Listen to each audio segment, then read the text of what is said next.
मेरा नाम आरुषि है। मैं एक मिडिल क्लास फैमिली से बिलोंग करती हूँ। मेरी उम्र 24 साल है। 24 साल की उम्र में मैंने एक पुलिस वाले के साथ मिलकर एक ऐसे केस को हैंडल किया था जिसको पूरी पुलिस की टीम मिलकर भी नहीं सुलझा पा रही थी। मैं एक मामूली से परिवार में रहने वाली लड़की थी और एक मामूली लड़की थी जो ना तो कोई नौकरी करती थी और ना ही बाहर की जिंदगी में कोई इंटरेस्ट रखती थी। मेरी खुशकिस्मती ये थी कि मैंने एक ऐसे परिवार में जन्म लिया था जहाँ पर बेटियों को बहुत शुभ माना जाता था। मेरे मम्मी पापा हम लोगों से बहुत प्यार करते थे, जबकि हम सिर्फ 2 ही बहनें थे। हमारा कोई भाई भी नहीं था। मैं बड़ी बहन थी और मुझसे छोटी मेरी एक बहन थी आरोही। हम दोनों ही बहनें एक दूसरे से बहुत प्यार करते थे। हमारे पेरेंट्स ने हमेशा वो काम किया था जो हमारी मर्जी का होता था। उन्होंने हमेशा हमारी हर ख्वाहिश को पूरा किया था, यहाँ तक कि घर में वही होता था जैसा हम कहते थे। मेरे पापा के लिए तो उनकी दोनों बेटियां बहुत लकी थी, क्योंकि जिस दिन मैं पैदा हुई थी उस दिन मेरे पापा की अच्छी कंपनी में नौकरी लगी थी। उससे पहले उनके हालात बहुत कमज़ोर थे। और फिर जब मेरी छोटी बहन पैदा हुई तो मेरे पापा ने अपनी कार खरीदी थी। इसलिए हम दोनों ही बहनों को मेरे पापा अपने लिए जैकपॉट मानते थे। हम दोनों बहनों की ज़िंदगी बहुत अच्छी थी, क्योंकि जिसको इतने अच्छे माता पिता मिले उसकी ज़िंदगी आसान हो जाती है और ज़िंदगी का असल मज़ा ही अपने परिवार के साथ आता है। मेरी पढ़ाई कंप्लीट हो चुकी थी। मैं आगे नहीं पढ़ना चाहती थी। बीएससी करने के बाद मैं आगे पढ़ने में कोई इंटरेस्ट नहीं रखती थी और ना ही मैं जॉब करना चाहती थी। मुझे कुकिंग का बहुत शौक था, इसीलिए मैं नए नए टाइप की डिशेस बनाती रहती थी और घर के सारे काम करना मुझे बहुत पसंद था। मेरी मम्मी कहती थी कि तुम्हारे ससुराल वाले तुमसे बहुत इम्प्रेस होंगे, तुम जिस घर जाओगी उस घर को चमका के रख दोगी। जबकि मेरी छोटी बहन को पढ़ाई लिखाई का बहुत शौक था। वो पढ़ाई कंप्लीट होने के बाद जॉब करना चाहती थी। ऐसा नहीं था कि हमारे घर में किसी तरह की कोई परेशानी थी। हमारे पापा ने हम दोनों बहनों को कभी किसी चीज़ की परेशानी ही नहीं होने दी थी। हमारे मुंह से निकलने से पहले ही वो चीज़ हमारे घर में आ जाया करती थी। मेरी बहन को सिर्फ और सिर्फ नौकरी करने का शौक था। वो नौकरी करने के बाद अपने शौक को पूरा करना चाहती थी, जबकि मेरे पापा का कहना था कि जैसा मेरी बेटियां कहेंगी मैं वैसा ही करूँगा। हम दोनों बहनें ज़्यादातर एक जैसे ही कपड़े पहना करते थे, क्योंकि हम दोनों बहनें हाइट हेल्थ में एक जैसे ही थे। मेरी छोटी बहन आरोही मुझसे सिर्फ 2 साल छोटी थी, इसलिए हम दोनों बहनें एक दूसरे के साथ फ्रेंड्स की तरह रहते थे। कभी हम दोनों के बीच झगड़ा ही नहीं हुआ था। जिंदगी बहुत अच्छी गुजर रही थी। लोग मेरे पापा से कहते थे कि तुम्हारी दोनों बेटियां जवान हैं और खूबसूरत हैं, तुम अपनी बेटियों की जल्द से जल्द शादी कर दो। मगर हम दोनों बहनें ही अभी शादी नहीं करना चाहते थे और हमारे मम्मी पापा कभी हमारी मर्जी के खिलाफ नहीं गए थे। हम अपने रिश्तेदारों और आस पड़ोस के लोगों से बहुत परेशान थे, क्योंकि सारे ही लोगों को ये बात बहुत बुरी लगती थी कि हमारे पापा हम दोनों बहनों को इतनी फ्रीडम क्यों देते हैं। मेरे पापा का कहना था कि फ्रीडम भी उन लड़कियों को ही दी जाती है जो फ्रीडम को डिजर्व करती हैं। मेरे पापा को अपनी दोनों बेटियों पर बहुत भरोसा था और हम भी ऐसे ही थे। हमें कई सारे लड़कों ने प्रपोज किया था, मगर हमने कभी भी किसी को लिफ्ट नहीं कराई थी, क्योंकि हम अपने पापा की दी गई आज़ादी का गलत फ़ायदा नहीं उठाना चाहते थे। वो हम पर बहुत भरोसा करते थे। हम नहीं चाहते थे कि लोग जो हमारे बारे में बातें करते हैं आगे चलकर उन्हें हम लोगों के बारे में बातें बनाने का और मौका मिले। बल्कि हम दोनों बहनें तो अपने सपने पूरे करने के बाद अपने मम्मी पापा की मर्जी के मुताबिक शादी करके अपने घर बसाना चाहते थे। लेकिन उससे पहले ही हम दोनों ही अपने ड्रीम्स पूरे करना चाहते थे। मेरा तो कोई ऐसा खास ड्रीम नहीं था, मगर मैं अभी शादी नहीं करना चाहती थी। मेरी बहन का ड्रीम था कि वो पढ़ाई पूरी होने के बाद जॉब करे, इसलिए अब उसकी पढ़ाई पूरी होने का इंतज़ार हो रहा था। एक दिन पापा टीवी में न्यूज़ देख रहे थे, जिसमें दिखाया जा रहा था कि हमारे शहर की कई सारी लड़कियां किडनैप हो रही हैं।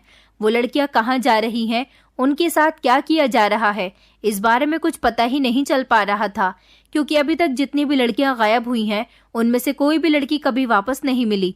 कभी वो लौटकर अपने घर पर वापस नहीं आई। अभी तक 40 से भी ज़्यादा लड़कियां गायब हो चुकी हैं और उनकी गुमशुदगी की रिपोर्ट पुलिस स्टेशन में दर्ज है।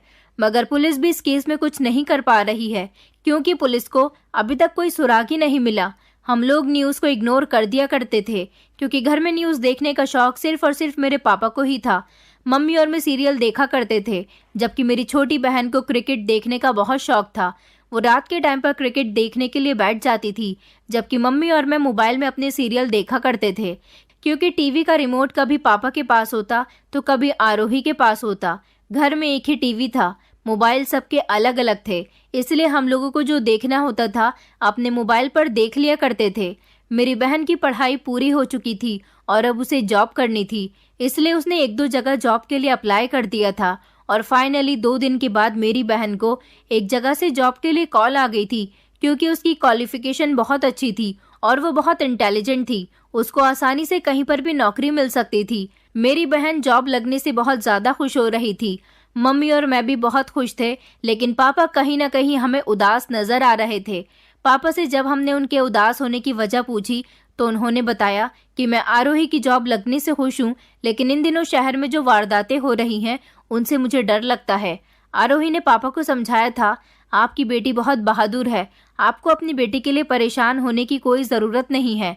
मेरी बहन आरोही सच में बहुत बहादुर थी। कोई लड़का अगर उसे छेड़ने की कोशिश भी करता था तो वो उसे मारने पर उतर आई थी, जबकि मैं बहुत डरपोक थी। वो जितनी बहादुर थी उतनी ही जिद्दी थी। उसकी कुछ ऐसी जिदें होती थी जिनको पापा उसके लिए नुकसानदेह समझकर उनको पूरा नहीं करते थे, लेकिन फिर भी वो अपनी जिद मनवा ही लिया करती थी, क्योंकि वो छोटी होने की वजह से लाडली भी बहुत थी। मेरी बहन ने जॉब पर जाना शुरू कर दिया था। सुबह के टाइम पर तो पापा उसे छोड़कर आते थे, मगर शाम को उसे घर आते आते 5 बज जाया करते थे। आरोही अपनी जॉब की वजह से बहुत खुश थी, हमेशा खुशी रहती थी। घर से जब निकलती तो सब लोगों का प्यार लेकर निकलती थी, लेकिन जब घर आती थी तो बहुत थकी हुई होती थी, क्योंकि काम से उसे थकान हो जाती थी। मगर अभी उसकी जॉब के शुरू के दिन थे, इसलिए उसको ऐसे थकान महसूस हो रही थी। फिर धीरे धीरे उसकी आदत पड़ जाती। उसके लिए कोई इतना मुश्किल काम नहीं था, क्योंकि जब इंसान अपना शौक पूरा करता है तो अपना नुकसान और फायदा कभी नहीं देखता। इसी तरह आरोही को जॉब करते हुए 1 महीना गुजर गया था। जब उसकी पहली सैलरी आई थी तो उसने खुशी खुशी उसको पापा के हाथ पर रखा था, जिससे मेरे पापा को अपनी बेटी पर प्राउड फील हो रहा था। कई दिनों से आरोही देर से घर आ रही थी। पापा उसे रोज टोकते थे कि बेटा जल्दी घर आया करो, तुम जानती हो ना कि शहर का माहौल कितना खराब चल रहा है। इस बात पर रोज बाप बेटी में बहस होती थी। आरोही कहती थी, पापा जब मैं जॉब कर रही हूँ तो मुझे ऑफिस का सारा ही काम करना होगा। काम से मैं कभी जल्दी भी फ्री हो जाती हूँ तो कभी देर भी लग जाती है। आप मुझे बार बार शहर के माहौल को लेकर डराते रहते हो, लेकिन मैं किसी से नहीं डरती। पापा हमेशा उसके भले के लिए ही ऐसा कहते थे, क्योंकि पापा रोज न्यूज़ देखते थे और हर दूसरे तीसरे दिन शहर की एक न एक लड़की गायब हो जाती थी, और गायब होने वाली लड़कियों की उम्र 14 साल से लेकर 28 साल तक की ही थी। इसी के बीच आरोही की उम्र भी आती थी, इसलिए पापा को हमेशा आरोही की फिक्र लगी रहती थी। पहले तो आरोही 5 बजे तक घर आ जाती थी, लेकिन अब उसे घर आते आते रात के 9 बजने लगे थे, जिसकी वजह से हम सब लोग परेशान होकर उसका इंतजार करते रहते थे। जब वो घर आ जाती थी तो हम लोगों को सुकून मिलता था। कई दिन इसी तरह से गुजर गए थे। मेरी बहन अब हर दिन 9 बजे ही आती थी। कहती थी कि ऑफिस में काम बहुत ज्यादा है। आरोही का बर्थडे आने वाला था। हम लोग उसके लिए सरप्राइज प्लान कर रहे थे। अभी उसका बर्थडे आने में 2 दिन रह गए थे। मैं मम्मी के साथ जाकर मार्केट से उसके लिए ढेर सारी शॉपिंग करके लाई थी, और फिर फाइनली आरोही का बर्थडे भी आ गया था। हम लोग उसे रात के 12 बजे सरप्राइज देना चाहते थे, इसलिए उसके ऑफिस आने से पहले ही हमने सारे अरेंजमेंट कर लिए थे। घर में अच्छी तरह से डेकोरेशन की थी, उसके लिए ढेर सारे गिफ्ट भी अरेंज किए थे और एक बड़ा सा केक भी ऑर्डर करके मंगवाया था, और घर में उसकी पसंद का खाना बनाया था, ताकि जैसे ही मेरी बहन ऑफिस से घर आए तो हम लोग उसे ऐसा सरप्राइज दें जिसे देखकर वो शॉक्ड रह जाए। आरोही 9 बजे तक घर आ जाती थी, इसलिए हमने सारा अरेंजमेंट पहले उसके कमरे में किया था, क्योंकि हम उसे खाना खाने के बाद 12 बजे के टाइम पर उसके रूम में लेकर जाने वाले थे। हम लोग बेसब्री से 9 बजने का इंतजार कर रहे थे। आज पापा भी जल्दी ही ऑफिस से घर आ गए थे। हम लोगों को उसका इंतजार करते करते 9:30 बज गए थे, लेकिन अभी तक आरोही घर पर नहीं आई थी। पापा आरोही के लिए बहुत परेशान हो रहे थे। मैंने उनको समझाया कि पापा शायद वो किसी काम में फंस गई होगी, हम लोग 10 बजे तक उसका इंतजार कर लेते हैं, और फिर 10 भी बज गए थे, लेकिन आरोही का कोई अता पता ही नहीं था। पापा ने मुझे आरोही का नंबर डायल करने के लिए कहा था। मैंने जैसे ही आरोही का नंबर डायल किया तो उसका नंबर स्विच ऑफ जा रहा था। आरोही का नंबर ऑफ जाने से मैं भी बहुत परेशान हो गई थी। समझ नहीं आ रहा था कि क्या किया जाए। इधर हम लोगों ने उसके लिए सरप्राइज प्लान किया था, जिसकी वजह से हम उसका बेसब्री से इंतजार कर रहे थे, मगर समय था कि निकलता ही जा रहा था और आरोही घर वापस नहीं आई थी। धीरे धीरे 12 भी बज गए थे। हम लोगों का परेशान होते होते बुरा हाल हो चुका था। उसका नंबर नहीं लग रहा था। फिर मैंने उसके ऑफिस में कॉल की तो पता चला कि आरोही वहां से 9 बजे ही निकल चुकी थी। ये बात सुनकर तो हम पर जैसे परेशानी का पहाड़ टूट पड़ा था। समझ नहीं आ रहा था कि क्या किया जाए।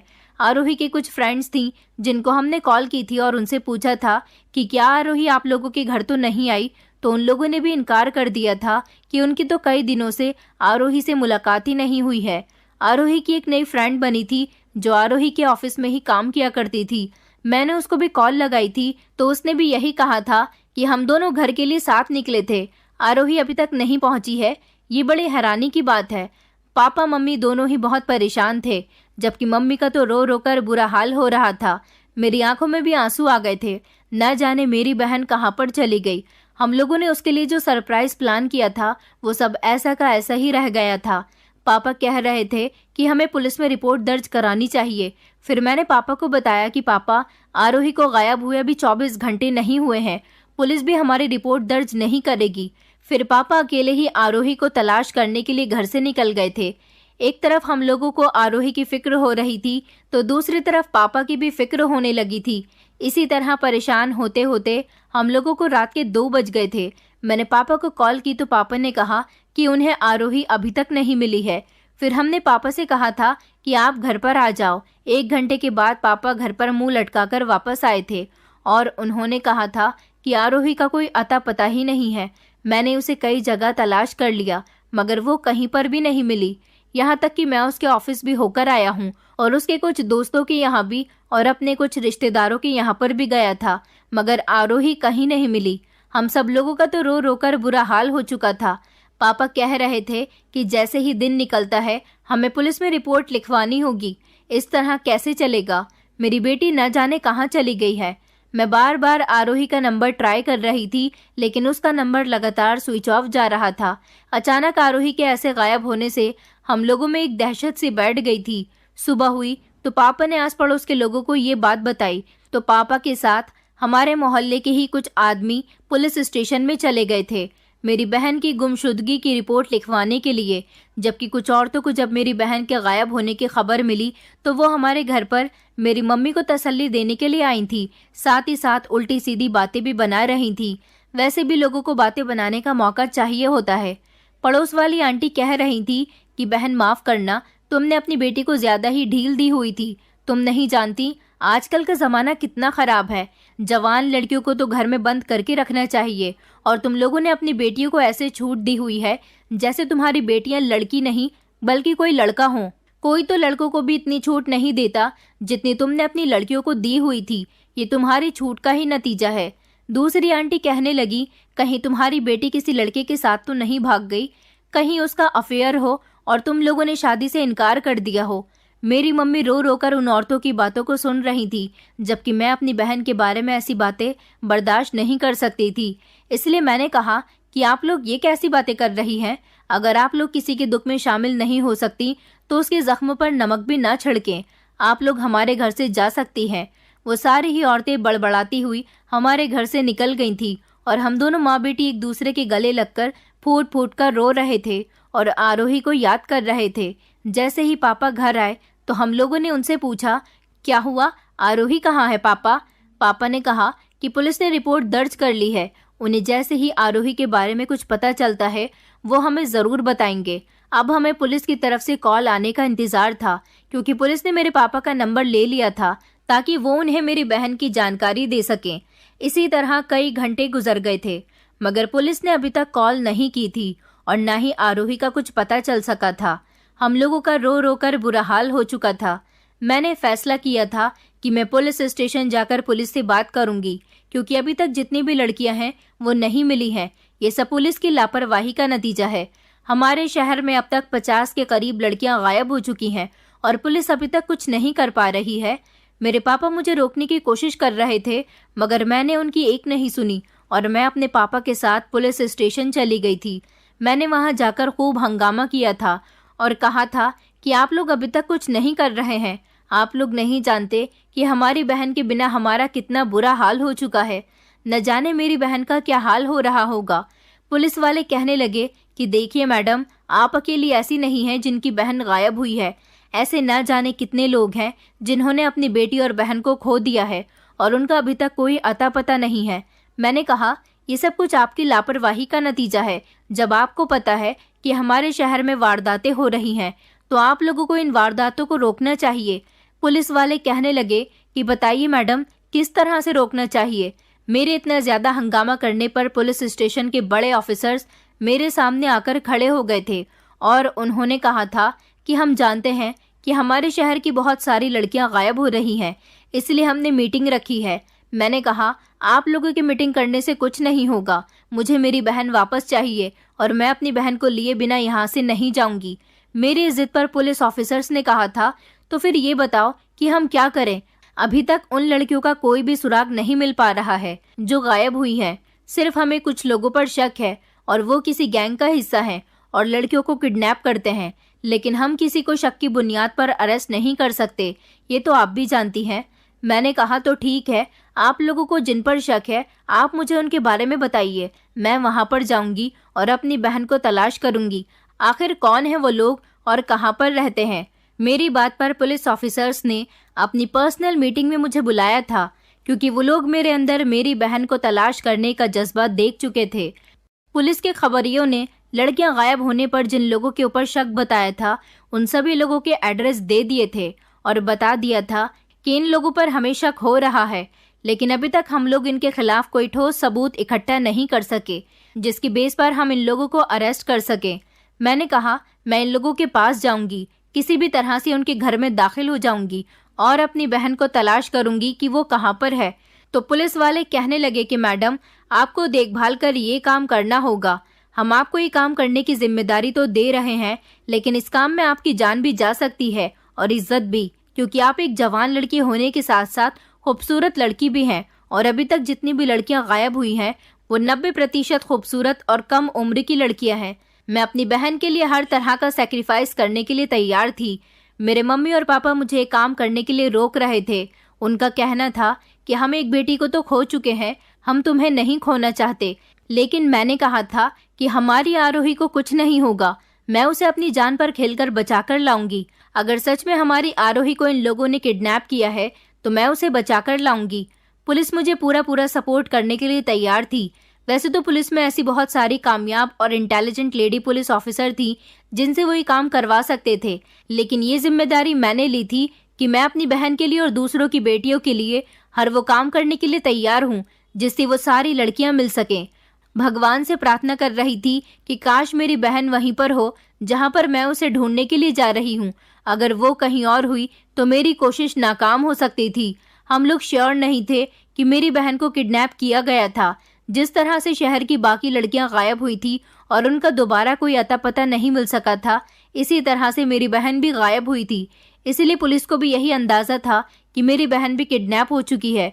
पुलिस ने मुझे पूरी सेफ्टी के साथ वहां पर भेज दिया था। मेरा गेटअप एक नौकरानी की तरह बना दिया गया था ताकि मैं वहां पर जाकर नौकरी के बहाने से उन लोगों के घर की तलाशी ले सकूं। मैंने वहां के एक मालिक से बात की तो मुझे नौकरी भी मिल गई थी। वहां पर मुझे साफ सफाई का काम करना था। ये बहुत बड़ा बंगला था और यहाँ पर रहने वाले लोग बहुत मालदार थे। ये एक परिवार था जहाँ पर 2 बेटे, एक बूढ़ी औरत और एक उनका पिता था। वैसे तो वो 2 भाइयों का बंगला था, शायद एक भाई की फैमिली यहाँ पर नहीं रहती थी। इस घर की जो मालकिन थी वो नौकर पर बहुत हुक्म चलाया करती थी। मैं यहाँ पर कामकाज करती थी और मेरी नज़र इस बंगले के खुफिया ठिकानों की तरफ लगी रहती थी। ये लोग सिक्योरिटी के मामले में बहुत सख्त थे। जब मैं इन लोगों के बंगले में दाखिल होती थी तो मेरी पूरी तरह से तलाशी ली जाती थी कि कहीं मेरे पास कोई मोबाइल या कोई हथियार तो नहीं है। मैं एक मामूली सी लड़की थी, मेरे अंदर ज्यादा हिम्मत नहीं थी, लेकिन इस घर में आने के बाद मेरे अंदर मेरी बहन को ढूंढने का जो जज्बा था उसने मेरे अंदर हिम्मत पैदा कर दी थी। जिस काम के लिए मैं यहाँ पर आई थी वो इतना आसान नहीं था। मैंने कमरों की सफाई के दौरान कमरों की तलाशी बड़े अच्छे से की थी, लेकिन अभी तक मुझे कुछ ऐसा नहीं मिला था। इस बंगले के ऊपर वाले पोर्शन में मुझे जाने की परमिशन थी क्योंकि वो खाली पड़ा हुआ था। मुझे यहाँ पर नौकरी करते हुए 2 महीने गुजर गए थे, लेकिन अभी तक मुझे अपनी बहन का कोई सुराग नहीं मिला था। मैं बहुत उदास हो गई थी। अब मैं यहाँ से दूसरी जगह पर जाना चाहती थी ताकि अपनी बहन को वहाँ तलाश कर सकूं। लेकिन एक दिन मुझे उम्मीद की किरण नजर आई। नौकरों के लिए यहाँ पर अलग से क्वार्टर बनाए गए थे। यहाँ के नौकर वहीं पर रहते थे। एक बार मैंने मालिक के छोटे बेटे की गाड़ी में एक खूबसूरत लड़की को आते हुए देखा, जो बहुत खूबसूरत थी लेकिन उतनी ही डरी हुई थी। मैं चौकन्नी सी हो गई। मेरी नज़र अब इस लड़की पर थी जो बहुत घबराई हुई थी। इसे मेहमान कहकर इस घर की मालकिन ने मुझसे इंट्रोड्यूस करवाया था। लेकिन अजीब बात ये थी, वैसे तो मालिक की पत्नी घर का कोई काम नहीं करती थी, लेकिन इस लड़की के सामने वो इसके लिए चाय पानी का इंतजाम करने लग गई थी। मुझे यकीन हो चुका था कि जरूर वो लड़की किडनैप करके यहाँ लाई गई है, लेकिन मैं कैसे इस लड़की तक पहुँच सकती थी। रात के 8 बजे के बाद हमें क्वार्टर्स में भेज दिया जाता था। 8 बजे के बाद इस बंगले में क्या होता था मैं बिल्कुल जान नहीं पाती थी। मैंने बहुत चाहा कि इस घर की मालकिन का भरोसा जीत सकूं, वो मुझसे कोई ना कोई बात करे, लेकिन मालकिन तो नौकरों के साथ अच्छा बिहेव करती ही नहीं थी। मेरा दिल बेचैन सा होने लगा था। मैं रात को अपने क्वार्टर से बाहर आ गई। इस कमरे की एक खिड़की बाहर खुलती थी, तो मैंने सोचा कि क्यों ना मैं इस खिड़की को खोल कर देखूं। शायद ये खिड़की खुल जाए और मैं ये देख सकूं कि वहां पर क्या हो रहा है। मैं उस कमरे की खिड़की के पास बड़ी सावधानी के अंदाज में पहुंची थी, लेकिन ये लोग बहुत चालाक थे। खिड़की अंदर से लॉक थी और मैं मायूस हो गई थी। इससे पहले मैं वापस लौटती, मुझे उस कमरे के अंदर से कुछ साए नजर आए और आवाज भी आ रही थी, लेकिन बात क्या हो रही थी ये मेरी कुछ समझ नहीं आ रहा था। मैं वापस पलटने लगी तो मेरे कदम एक आवाज से जकड़ गए थे। जब उस लड़की की आवाज मुझे आई जो इस घर में मेहमान बनकर आई थी, वो कह रही थी कि भगवान के लिए मुझे छोड़ दो, मैंने तुम लोगों का क्या बिगाड़ा है, वो लड़की रोते हुए कह रही थी। मैं वापस खिड़की के करीब आ गई ताकि और बातें सुन सकूं। फिर कमरे का दरवाजा खुला और उस लड़की को कमरे से बाहर ले जाया जा रहा था। अब उसकी आवाज आनी बंद हो गई थी। मैं यही सोच रही थी कि शायद ये लोग इस लड़की को ऊपर वाले पोर्शन में लेकर गए होंगे, जब झट से किसी ने खिड़की खोल दी थी। मेरी तो जान ही निकल गई थी। मैं फौरन से दीवार के साथ लगकर नीचे अपना सांस रोककर बैठ गई थी। वो इस घर के मालिक का छोटा बेटा था, जिसे शायद ये शक हो गया था कि खिड़की के बाहर कोई मौजूद है, इसलिए वो इधर उधर देख रहा था। लेकिन मैं बिल्कुल दीवार से लगी हुई थी। उसके बाद खिड़की बंद हो गई। मैंने अपने सीने पर हाथ रखकर अपना रुका हुआ सांस लिया था। फिर मैं अपने क्वार्टर में वापस आ गई और बिस्तर पर लेट गई, क्योंकि अगर किसी को ये शक हो गया कि वहाँ कोई मौजूद था तो जरूर नौकरों पर ही उनका शक जाएगा, और ऐसा ही हुआ था। थोड़ी देर के बाद ही मुझे बाहर से किसी के चलने की आवाज आ रही थी, वही खिड़की के पास जहां मैं कुछ देर पहले खड़ी हुई थी। इसके बाद वो लोग वहां से चले गए थे, लेकिन अब मुझे डर लगने लगा था। मैं सोने की कोशिश करने लगी। मैं तो समझी थी कि बात यहीं खत्म हो जाएगी, लेकिन ऐसा नहीं हुआ। दूसरे ही दिन सारे नौकरों से ये पूछा गया था कि रात को अपने कमरे से बाहर कौन निकला था।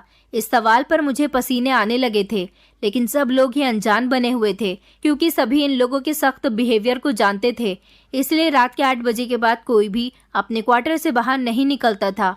मालिक का छोटा बेटा बड़े खतरनाक अंदाज में एक एक करके सबके करीब जाकर पूछ रहा था। जैसे जैसे वो मेरे करीब आ रहा था, मुझे डर लगने लगा था। वो लड़का मेरे करीब आकर खड़ा हो गया और मुझे गौर से देखने लगा। कुछ देर वो मुझे देखकर वहां से आगे बढ़ गया था। उस दिन के बाद से बंगले की सिक्योरिटी और ज्यादा बढ़ा दी गई थी। काफी दिनों बाद मुझसे उस कमरे की सफाई के लिए कहा गया था जहां पर वो लड़की ठहरी हुई थी। वो कमरा खाली था और बिस्तर की चादर बिगड़ी हुई थी। कमरे के अंदर से अजीब तरह की बदबू आ रही थी। मैंने वहां की साफ सफाई कर दी थी और फिर मैं झाड़ू लगाने में बिजी हो गई। जब मैंने बेड के नीचे से झाड़ू मारा तो उसके नीचे से इंजेक्शन की खाली सिरिंज और अंदर से टूटे हुए इंजेक्शन देखकर मैंने उनको फौरन बाहर निकाला और पढ़ने लगी कि वो इंजेक्शन किस काम के लिए इस्तेमाल होते हैं। वो नींद की हेवी डोज थी, जिसके लगते ही इंसान कुछ ही सेकंड में बेहोश हो जाता है। फिर उसे 24 घंटे से पहले होश नहीं आता। मैंने बेड के नीचे झांक कर देखा तो मुझे जले हुए सिगरेट के टुकड़े भी मिले थे। मैंने झाड़ू बेड के नीचे डालकर वो सिगरेट के टुकड़े भी निकाल लिए, जिनमें से एक सिगरेट के टुकड़े पर खून लगा हुआ था। मैं समझ गई थी कि जरूर इस सिगरेट से उस लड़की का शरीर जलाया गया होगा। मेरी आंखों के सामने उस लड़की के चेहरे के साथ साथ अपनी बहन का चेहरा भी आने लगा था। न जाने मेरी बहन के साथ भी क्या किया जा रहा होगा। मैंने वो सब चीज़ें डस्टबिन में डाल दी और फिर मैं कमरे से आ गई थी। मुझे ये बात परेशान कर रही थी कि आखिर वो लड़की कहाँ चली गई। दोपहर का टाइम था, सब लोग अपने अपने कमरे में आराम कर रहे थे, लेकिन मेरे दिमाग से वो लड़की नहीं निकल रही थी। इसके बारे में मुझे इस घर की मालकिन ने बताया था कि वो वापस जा चुकी है, इसलिए मैं खामोशी से ऊपर वाले पोर्शन में आ गई। वहां पर जितने भी कमरे थे सब बंद थे। मैंने धीरे धीरे इन कमरों को देखा तो सारे कमरे लॉक थे। मैंने कमरों की खिड़की खोलने की कोशिश की तो एक कमरे की खिड़की खुल गई। वो कमरा खाली था। मैं खिड़की से कूदकर इस कमरे में आ गई। वो कमरा किसी स्टूडियो की तरह सजाया हुआ था, जहां पर एक स्टैंड में कैमरा लगा हुआ था और एक सिंगल बेड था। बाकी पूरा कमरा खाली था। मैं इस कमरे के पास आ गई। उसको मैंने चेक किया तो उसमें बहुत सारी लड़कियों की शर्मनाक वीडियो बनी हुई थी। मैंने कमरे को बंद कर दिया था। इस कैमरे से मुझे ये तो पता चल गया था कि ये लोग लड़कियों को गैर कानूनी तरीके से यहाँ लाकर इनकी शर्मनाक वीडियो बनाकर इन्हें विदेश में सप्लाई करते हैं, लेकिन मैं ये नहीं समझ पाई थी कि ये लोग लड़कियों को छुपाकर कहाँ रखते हैं। मैं कमरे से बाहर निकलकर वापस नीचे आ गई थी। अभी तक मैं वहां नहीं पहुंच पाई थी जहां पर मेरी बहन और बाकी लड़कियां कैद थीं। मैं बहुत परेशान थी कि आखिर मैं लड़कियों तक कैसे पहुंचूं और उन्हें बचाऊं। एक बार मैंने अपने क्वार्टर के बाहर कदमों की आवाज सुनी थी, जैसे वहां से कुछ लोग गुजर रहे हों। मेरे कान उन आवाजों पर खड़े हो चुके थे। मैं अपने क्वार्टर के दरवाजे के पास खड़ी हुई थी। मैंने थोड़ा सा दरवाजा खोल कर देखा तो कुछ लड़कियों को गार्ड्स लेकर जा रहे थे। लड़कियों की आंखों पर पट्टी थी और मुंह पर भी पट्टी बंधी हुई थी और उनके हाथ भी बंधे हुए थे। उस समय मेरा कमरे से बाहर निकलना खतरे से खाली नहीं था, लेकिन मैं ये समझ चुकी थी कि जरूर पिछली तरफ भी कोई ऐसा खुफिया कमरा मौजूद है जहां पर लड़कियों को रखा गया है। अगले दिन सुबह को मैं इस पिछले हिस्से में पहुंच गई, लेकिन यहाँ पर तो खाली सुनसान जगह के अलावा कुछ भी नहीं था। मैंने बहुत कोशिश की कि शायद वहां पर कोई तहखाना हो या फिर कोई गुफा कुछ तो मौजूद हो, लेकिन वहां पर तो ऐसा कुछ भी मौजूद नहीं था। हर 2-3 दिन बाद मैं पीछे के हिस्से में चली जाती। एक दिन मेरा एक दीवार पर हाथ जाकर टकरा गया था, लेकिन वो दीवार सीमेंट की नहीं थी। मैंने इस लकड़ी की दीवार को दाएं बाएं करना शुरू किया तो वो दाएं तरफ को हो गई थी। वो दीवार नहीं, अंदर जाने का दरवाजा था जो मेरे सामने खुल चुका था, लेकिन अंदर अंधेरा छाया हुआ था। मैं जैसे ही अंदर गई तो नीचे की तरफ सीढ़ियां जा रही थी।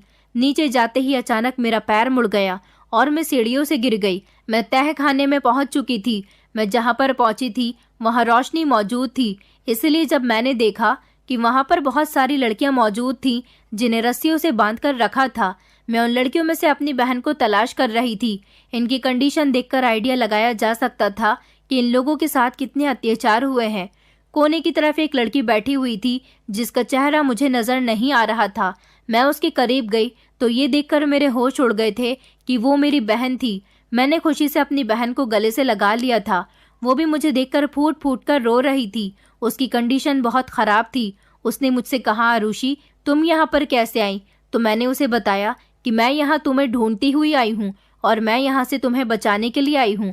आरोही कहने लगी कि प्लीज आरुषि तुम यहाँ से चली जाओ, ये लोग बहुत खतरनाक हैं। तुम नहीं जानती कि उस रात जब मैं ऑफिस से घर आने के लिए निकल रही थी तो अचानक रात के अंधेरे में किसी ने मेरे मुंह पर कुछ रख दिया, जिसको सूंघकर मैं बेहोश हो गई थी और जब मेरी आंख खुली तो मैं यहाँ पर मौजूद थी। इन लोगों ने मुझे बहुत मारा, मेरी इज्जत के साथ खिलवाड़ किया और फिर यहाँ पर हम लड़कियों को बंद करके रखा गया। मैं और आरोही अभी बात कर ही रहे थे, अचानक मुझे कमरे का दरवाजा बंद होने की आवाज आई। फिर कोई नीचे आया था। मेरा दिल डरने लगा था। सामने इस बंगले के मालिक का छोटा बेटा खड़ा था। उसे देखकर तो मेरे होश उड़ गए थे।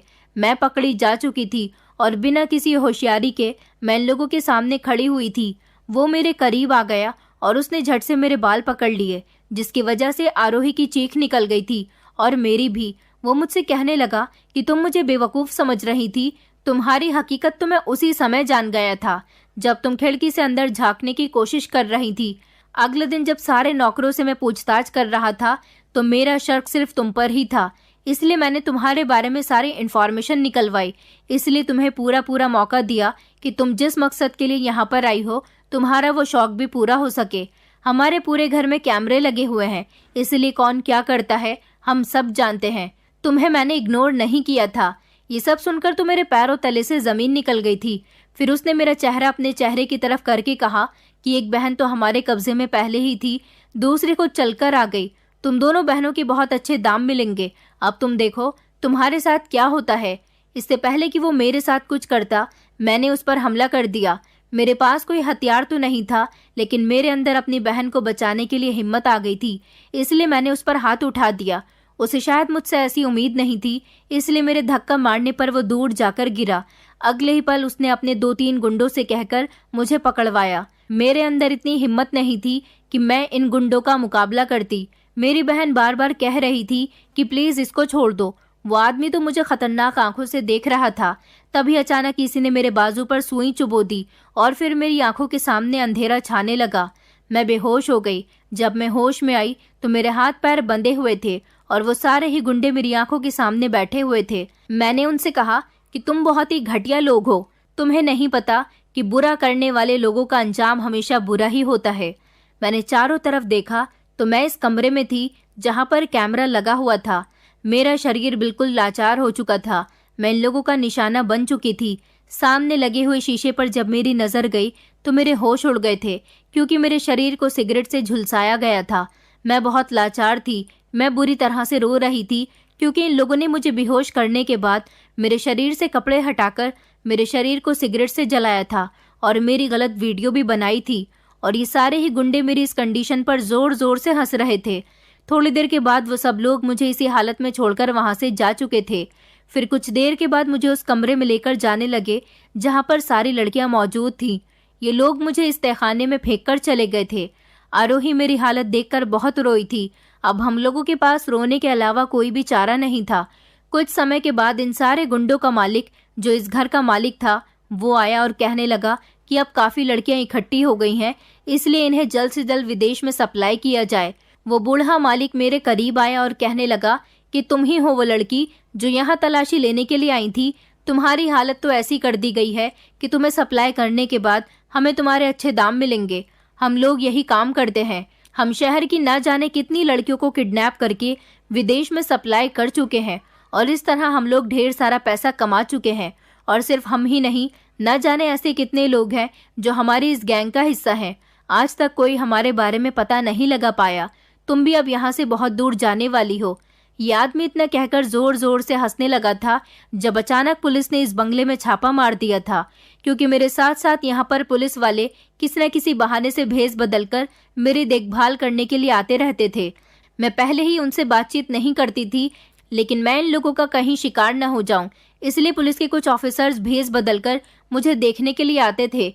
यही वजह थी कि इन लोगों को मेरी कंडीशन की खबर हो गई थी, इसलिए पुलिस मौके पर पहुंच गई थी और इन सारे लोगों को पुलिस ने अरेस्ट कर लिया था। और इस तरह यहाँ से सारी लड़कियां आज़ाद हो गई थी।